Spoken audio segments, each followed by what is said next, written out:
Hello students, this is online classes for class 12th business. The topic is remuneration of persons.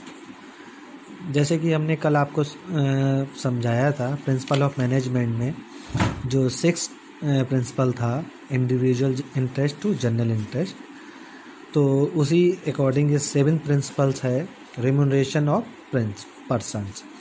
तो remuneration क्या होता है? जैसे remuneration का मतलब होता है कि एक सैलरी या वेजेस दी जाती है जो वर्कर को वर्क करने के बिहाफ पे, तो उसको बोलते हैं रिम्यूनरेशन। तो according to the principle employ in the organisation must be paid fairly to adequately to give them maximum satisfaction.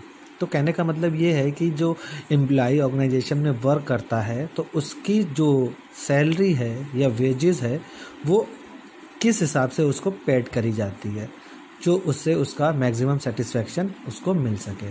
जैसे आज के टाइम में जो वर्क बंदा करता है, जैसे जो 8 घंटे में वर्क कर रहा है या 10 घंटे में वर्क कर रहा है, तो उसके हिसाब से उसकी क्या सैलरी होनी चाहिए। मान के चलिए अगर उसको 8-10 हज़ार मिलते हैं तो वो उसका सेटिस्फैक्शन नहीं होता है, और जब तक उसको सेटिस्फैक्शन नहीं होगा वो वर्क उसका अच्छे से वर्क नहीं करेगा, वो दूसरी जगह चला जाएगा, जो उसको जहाँ पर ज़्यादा पैसा मिलेगा वो वहाँ चला जाएगा।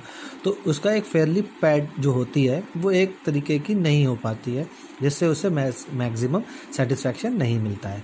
To employ should be paid fair wages and salaries which would give at least a reasonable standard of living. कहने का मतलब ये है कि अगर एम्प्लॉयज़ को एक अच्छा तरीके का फेयर या वेजेस या सैलरी अगर उसको पेड नहीं की जाती है कोई अच्छे स्टैंडर्ड तरीके से, तो वो उसके अंदर एक सेटिस्फैक्शन नहीं हो पाता है। अगर वो वर्क कहीं करता है तो उसकी सैलरी उसके वर्क के हिसाब से उसको देनी चाहिए। जैसे अगर वो जो भी वर्क कर रहा है कम से कम उसके वर्क के हिसाब से उसकी सैलरी उसको पेड करनी चाहिए। At the same time it should be with the playing capacity of the company.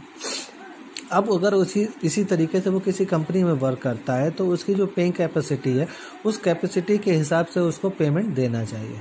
जो भी उसका पेमेंट हो रहा है या जो उसकी पे हो रही है तो उस पे के हिसाब से उस कंपनी ने उसको पे करना चाहिए। The fair wages is determined according to. अब फेयर जो उसका वेजेस है वो कैसे डिक्लेयर करेगा, किसके अकॉर्डिंग होना चाहिए। अब कैसे पता चले? जैसे अगर कोई रिक्शे वाला है, अगर रिक्शे वाला आपको रिक्शा चला रहा है तो वो मेहनत भी कर रहा है, तो इसका मतलब ये थोड़ी ना है कि उसको 40-50 हज़ार रुपये सैलरी दे दी जाएगी, है ना।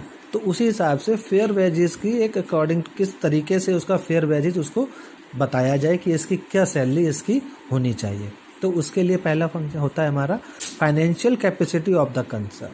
अब फाइनेंशियल कैपेसिटी का मतलब होता है कि आपकी फाइनेंशियल कैपिटल, जैसे आपकी प्रॉफिट जो है वो 40-50 हज़ार रुपये प्रॉफिट है और आपके यहाँ 15 एम्प्लॉइज़ हैं और आपने उन 15 एम्प्लॉइज़ को 15-15, 10-10 हज़ार रुपये सैलरी पर रखा हुआ है, तो जाहिर सी बात है आपको लॉस हो जाएगा। तो इस हिसाब से नहीं है, तो वो डिपेंड करता है कि आपकी फाइनेंशियल कैपेसिटी आपकी कितनी है। नेक्स्ट है by keeping in mind the minimum wages act of government.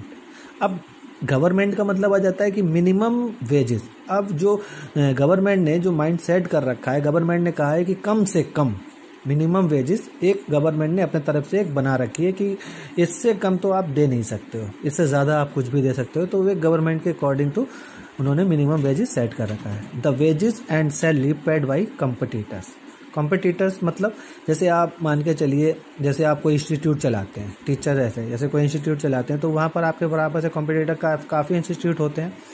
तो कोई इंस्टीट्यूट अपने यहाँ पर किसी टीचर को 6,000 रुपये देता है और कोई इंस्टीट्यूट वहाँ पर 8,000 देता है।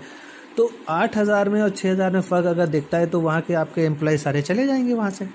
अब वो तो ये सोचेंगे कि अगर नेक्स्ट जगह पर सही मिल रहा है तो वहाँ से चलेंगे, तो उसमें लॉस तो नहीं होता है, लेकिन आपका जो कॉम्पिटिटर होता है वो छूट जाता है, उसमें वर्क खत्म हो जाता है।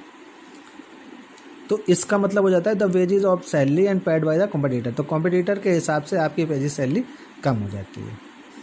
Thank you for watching.